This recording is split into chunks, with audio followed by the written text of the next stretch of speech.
तो बच्चों, हमेशा की तरह मैं कहूँगा कि इस चैनल को ज़्यादा से ज़्यादा सब्सक्राइब कीजिए, लाइक कीजिए सारी वीडियोस को, शेयर कीजिए वीडियोस को, ताकि ऐसे केस में हम यूं ही बढ़ाते रहें, अपनी नॉलेज आप लोगों के साथ शेयर करते रहें और आप लोगों की नॉलेज भी ऐसे ही बढ़ती रहे।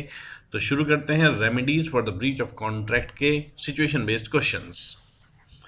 तो सबसे पहला क्वेश्चन है कि जहां पर ए ने कॉन्ट्रैक्ट किया बी के साथ 15 जुलाई 2016 को कि वो सप्लाई करेगा 10 बेल्स ऑफ कॉटन एक स्पेसिफाइड सम के लिए 14 अगस्त 2016 को, लेकिन 30 जुलाई को ही इन्फॉर्म कर दिया ए ने बी को कि वो नहीं सप्लाई कर पाएगा ये जो कॉटन है 14 अगस्त 2016 को। तो ऐसा होने पर बी के पास क्या रेमेडीज अवेलेबल हैं जहां कॉन्ट्रैक्ट को किया गया है रिजेक्ट? तो आंसर है कि ये जो गिवन क्वेश्चन है ये एंटिसिपेटरी ब्रीच ऑफ कॉन्ट्रैक्ट्स वाले प्रोविजन से रिलेटेड है। एंटिसिपेटरी ब्रीच का मतलब ही होता है ड्यू डेट से पहले ही कॉन्ट्रैक्ट को पूरा करने से मना कर देना। तो आंसर है anticipatory breach of contract breach of contract है जो कि जो ड्यू डेट फिक्स की गई है परफॉर्मेंस की उसके आने से पहले ही ब्रीच कर दी जाती है।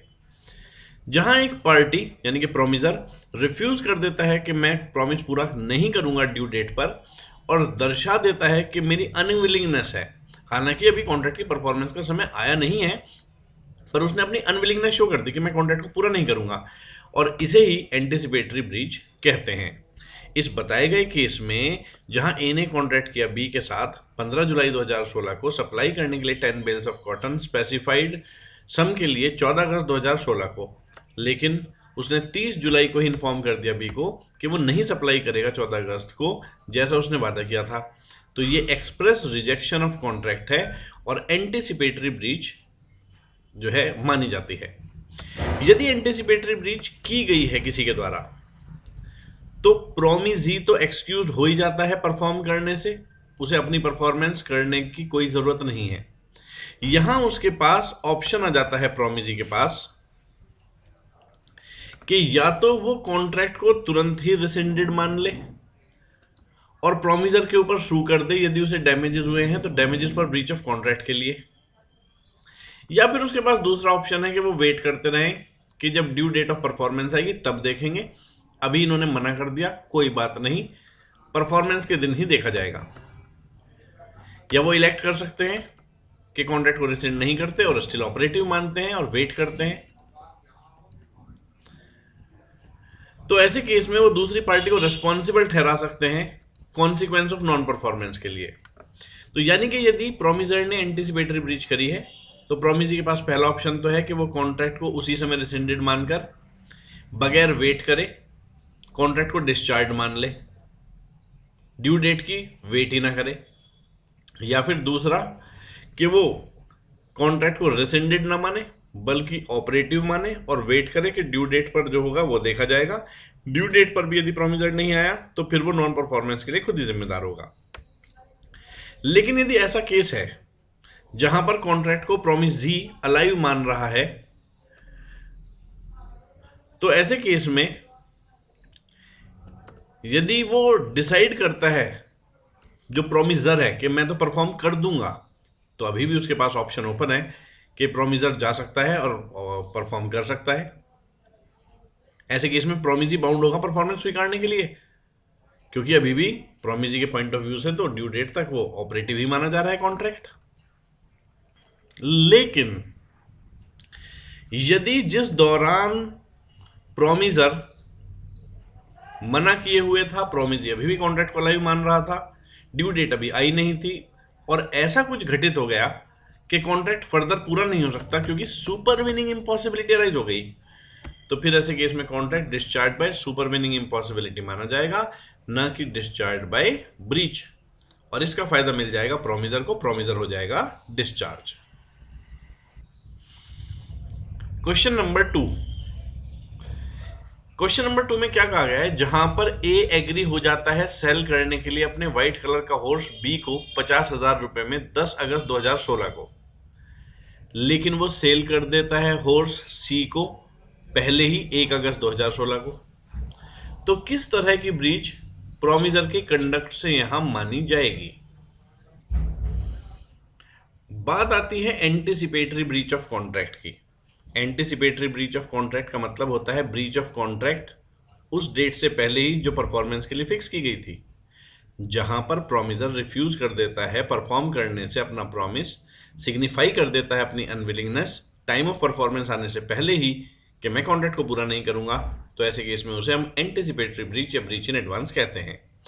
एंटिसिपेटरी ब्रीच ऑफ कॉन्ट्रैक्ट दोनों तरह से हो सकती है, एक्सप्रेसली शब्दों को बोलकर या लिख कर देकर भी, कभी कभी लेकिन इम्प्लाइडली भी पार्टी अपने कंडक्ट से एंटिसिपेटरी ब्रीच कर देती है।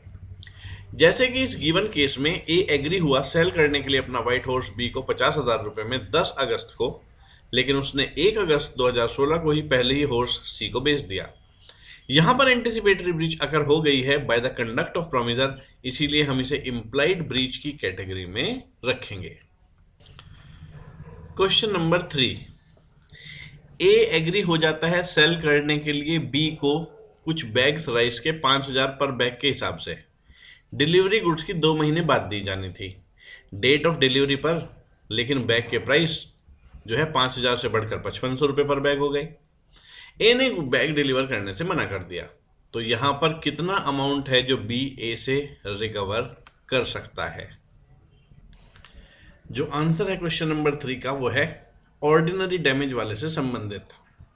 ऑर्डिनरी डैमेज का कॉन्सेप्ट क्या कहता है?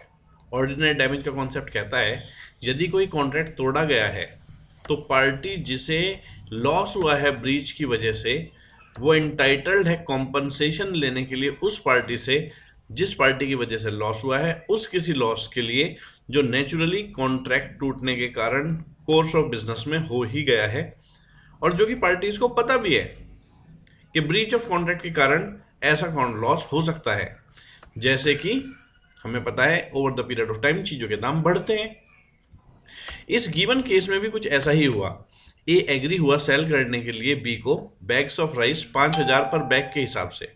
डिलीवरी गुड्स की 2 महीने बाद दी जानी थी। डेट ऑफ डिलीवरी पर जो प्राइस हैं बैग के वो 5500 रुपये पर बैग हो गए। ए ने रिफ्यूज कर दिया बैग्स की डिलीवरी करने से बी को। अब बी क्लेम कर सकता है 500 रुपये ऑर्डिनरी डैमेज के रूप में, जो कॉन्ट्रैक्ट के टूटने की वजह से हो ही गया है। क्वेश्चन नंबर 4 क्या कहता है? क्वेश्चन नंबर 4 कहता है ए ने डिलीवर करी एक मशीन बी को जो कि एक कॉमन कैरियर है, ताकि वो उसे पहुंचा दे ए की मिल तक, और वो भी बगैर किसी देरी के। ए ने इन्फॉर्म कर दिया था बी को कि जो मिल है वो मशीन की वजह से ही रुकी हुई है, मशीन पहुंचने के बाद ही मिल चल पाएगी। पता होने के बावजूद भी बी ने अनरीजनेबली डिले की और मशीन पहुंचाई लेट, जिसकी वजह से ए को एक बड़ा कॉन्ट्रैक्ट जो था गवर्नमेंट के साथ जो मिल सकता था वो लॉस्ट हो गया। तो क्या ए रिकवर कर सकता है amount of loss of profit, और वो लॉस भी जो गवर्नमेंट कॉन्ट्रैक्ट ना मिल पाने की वजह से हुआ है? तो एक्सप्लेन करें सिचुएशन को। तो आंसर है कि ये जो सिचुएशन है ये स्पेशल डैमेज वाले कॉन्सेप्ट से रिलेटेड है। ये कहते हैं जो पार्टी टू कॉन्ट्रैक्ट है, जब उसे स्पेशल सर्कमस्टांस का नोटिस रिसीव हो चुका होता है जो कॉन्ट्रैक्ट को अफेक्ट कर सकता है, तो वो लायबल होता है न केवल उन डैमेजेस के लिए जो नेचुरली या डायरेक्टली कॉन्ट्रैक्ट की ब्रीच की वजह से उत्पन्न होते हैं, बल्कि वो स्पेशल डैमेजेस के लिए भी जिम्मेदार होता है। इस इंस्टेंट केस में ए ने डिलीवर करी थी मशीन बी को जो कि कॉमन कैरियर था, उसे ए की मिल तक पहुंचाने के लिए और बगैर ज़्यादा देरी के। ए ने इन्फॉर्म कर दिया था बी को कि जो ये सामान पार्ट जा रहा है मशीन का, उसी की वजह से पूरी मिल रुकी हुई है।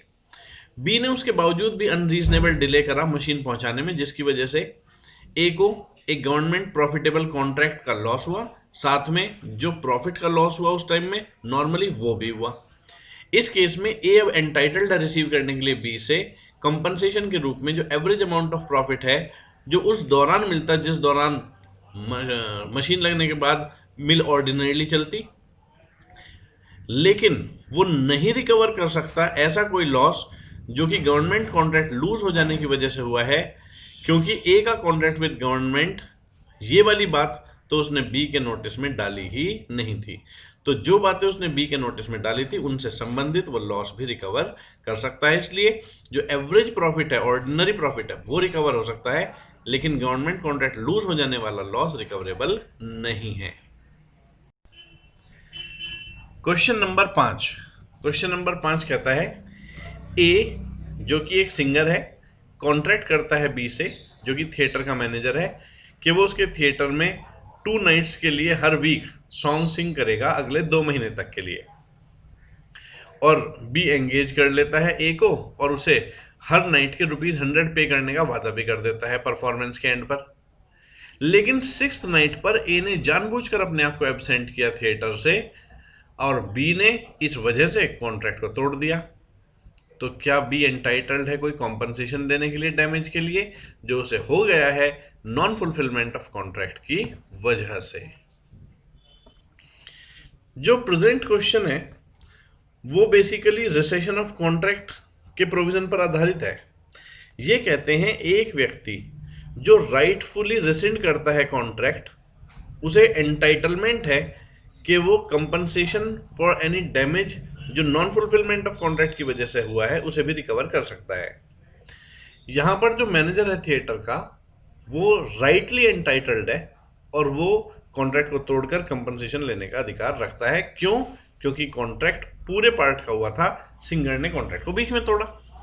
तो यहाँ पर यदि हम देखें तो लिखा है कि इस इंस्टेंट केस में ए जो कि सिंगर है उसने कॉन्ट्रैक्ट किया था बी के साथ जो कि मैनेजर थिएटर का है कि वो सिंग करेगा थिएटर में 2 नाइट्स के लिए हर वीक अगले 2 महीने तक। बी ने ₹100 पर नाइट के देने के हिसाब से परफॉर्मेंस के बाद एग्रीमेंट भी कर लिया। पर 6th नाइट पर ए ने जानबूझकर अपने आप को क्योंकि एब्सेंट रखा तो बी के पास अधिकार है कॉन्ट्रैक्ट तोड़ने का और बी एंटाइटल्ड भी है कॉम्पनसेशन लेने के लिए डैमेज के रूप में जो उसे हो गया है नॉन फुलफिलमेंट ऑफ कॉन्ट्रैक्ट की वजह से। लेकिन कंपनसेशन का अमाउंट कितना होगा, वो रीजनेबल अमाउंट, कितना लॉस हुआ उसके बराबर होगा और ये बात burden of proof manager of the theatre पर ही आएगी।